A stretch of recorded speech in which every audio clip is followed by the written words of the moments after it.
ఏపీలో కూటమి ప్రభుత్వం ప్రైవేట్ వ్యక్తులకు అనుకూలంగా నిర్ణయాలు తీసుకుంటుంది.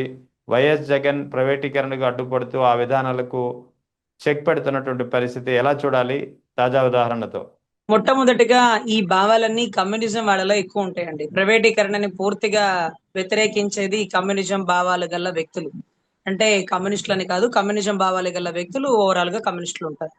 సో ఇక్కడ ఏదైతే మెడికల్ కాలేజీల ప్రైవేటీకరణకి చెక్ పెట్టి ఎవరొస్తారో రండి, ఎవరు వేస్తారో వేయండి టెండర్లు, మా ప్రభుత్వం వచ్చాక ఆ టెండర్లన్నీ వెనక్కి పంపించేస్తాను అంటూ ఒక హుకుం జారీ చేస్తే ఇంతవరకు పెద్ద పెద్ద పైల్వాన్లు, వేల కోట్ల అధిపతులు కూడా టెండర్ వేసే ధైర్యం చేయలేదండి.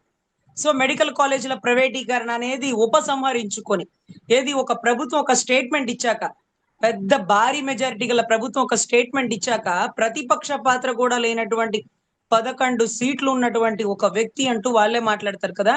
ఆయన ఒక స్టేట్మెంట్ ఇచ్చినారు, ఒక హుకుం జారీ చేసినారు. కానీ ఇమీడియట్ గా చూసినారా, ఎవరు టెండర్ వేయనికే రాల. సరే, టెండర్ వేసే వాళ్ళలో కూడా వాళ్ళల్లో వాళ్ళే దళారులు ఉన్నారు. తెలంగాణ నుంచి దింపుతారు, అమెరికా నుంచి, ఆస్ట్రేలియా నుంచి, అన్ని దేశాల నుంచి కూడా దింపగల సమర్థులు. కానీ ఎవరు కూడా ఎందుకు ముందుకు రాలేదంటే, ఆ టెండర్ వేస్తే మళ్ళీ ప్రభుత్వం మారిపోతుంది, ఆయన వస్తే ఎక్కడి వరకు చేసిన పని అక్కడే, ఎక్కడ ఉంటుంది గొంగలి అంటే ఎక్కడేసావు అక్కడే ఉంటుంది అనే పరిస్థితికి వస్తుంది, డబ్బులు ఇవ్వరు, టెండర్ క్యాన్సిల్ అయిపోతాయి అనే ఒక భయం. మరి కనీసం ఆయన మాట ఎవరు వినలేదు, ఆయనకి ఎవరు భయపడలేదు అన్న ఒక దృక్పథంతో ఉన్న ఎవరో ఒకళ్ళు తెర మీదకి వస్తారేమో అనుకున్నాం సార్. కానీ ఎవ్వరూ రాల.